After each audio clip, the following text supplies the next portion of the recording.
گفتگو کا سلسلہ یہیں سے شروع کریں گے۔ آپ سے میرا یہ سوال ہے کہ جو عاشور کا دن تھا،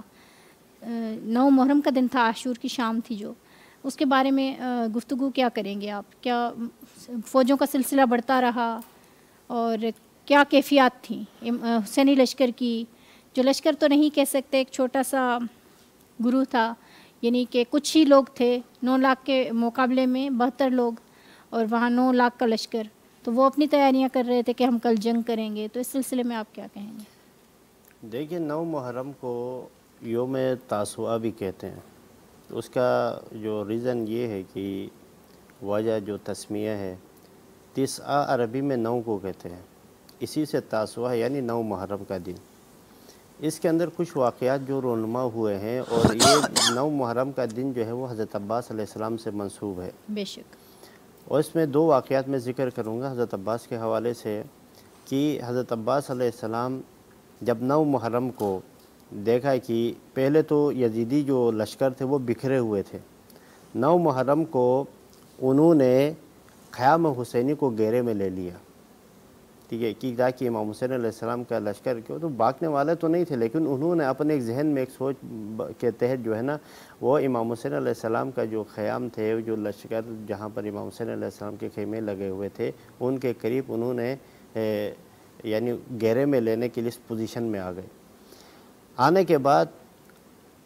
شمر نے حضرت عباس کے لیے امان نامہ لے کے آیا، پہلا واقعہ،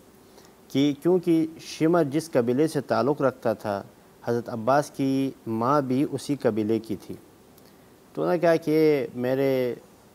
بہن کے فرزندوں کہاں پر ہو، آ کر زور سے آواز دی۔ حضرت عباس اپنے 3 اور بھائی، کیونکہ 4 بھائی تھے حضرت عباس، ام البنین ہی اس کی ماں کو اس لیے کہتے ہیں کہ بیٹوں کی ماں، اس کی 4 بیٹے تھے، وہ چاروں کربلا میں شہید ہوئے، تو سب سے بڑا بیٹا حضرت عباس علیہ السلام تھے۔ تو حضرت عباس نے اپنے باقی 3 بھائیوں کو بھی لے کے باہر نکل کے پوچھا کہ کیا مسئلہ ہے۔ اس نے کہا کہ میں تمہارے لیے امان نامہ لے کے آیا ہوں،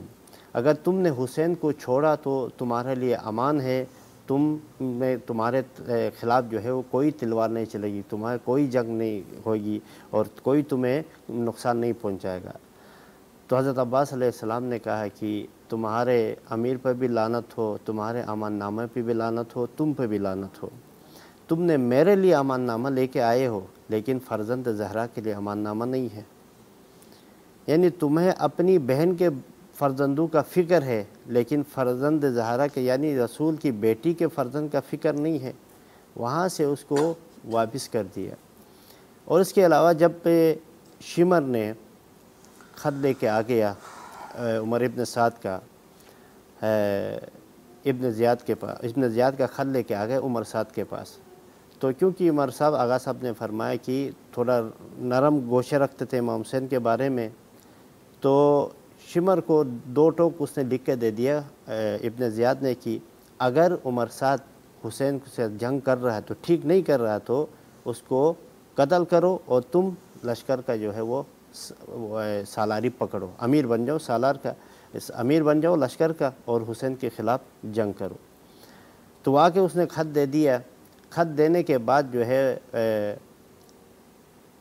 ابن سعد نے کہا کہ نہیں، تمہیں اس لشکر کا امیر نہیں بناؤں گا، اور یہ کام میں خود کروں گا۔ تو سب سے پہلے جب انہوں نے جنگ کی تیاری کرنے کے بعد جو پہلا تیر چلایا ہے عمر سعد نے چلایا ہے خیام حسینی کی طرف، اور یہ کہتے ہوئے چلایا کہ دیکھو کہ یہ لشکر والوں تم گواہ رہنا کہ سب سے پہلے تیر بھی حسین کے خیموں کی طرف میں نے چلایا ہے۔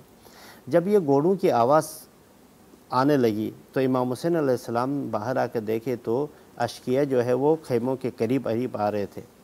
امام حسین علیہ السلام نے حضرت عباس کو بلایا۔ حضرت عباس کو بلانے کے بعد کہا کہ اب جائیے، جا کے ابن سعد سے کہہ دے کہ 1 رات کی ہم مہلت دے دے، کیونکہ احب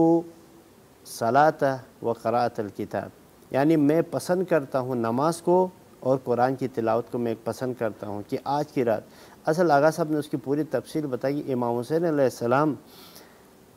آج کی جو رات مہلت مانگ نہیں رہے بلکہ ان کو مہلت دے رہے تھے، اور اس مہلت کا فائدہ یہ ہوا کہ صبح عاشور جو ہے وہ حر یزیدی لشکر سے امام حسین کے لشکر میں شامل ہوا، پہلے وہ حر جو ہے وہ جو لعنت اللہ تھا اب علیہ السلام بن گیا. بے شک. اور قیامت تک کے لیے یعنی حر نے ایک پیغام دیا اس میں کہ دیکھیے کہ جب حر کا وہ تاریخ ہم جب پڑھتے ہیں کتابوں میں جو واقعات پڑھتے ہیں تو جس کے دل میں آل محمد کی محبت ہوتی ہے بے شک وہ دنیا میں اس کا نام نہ بھی ہو, دنیا سے چلا بھی جائے, لیکن اس کا نام زندہ رہتا ہے. بے شک. اس کی مثال حر ہے. حر ہی تھا جس نے امام حسین علیہ السلام اس کے لشکر کو راستے سے مکے کی اس کی طرف کوفے کی طرف جانے نہیں دیا تھا, کربلا لے کے آئے تھے. راستے میں جو ہے مختلف واقعات ہوئے, اس میں سختی بھی کبھی کچھ کے, لیکن امام حسین علیہ السلام نے حر کے لشکر کو پانی پلایا تھا,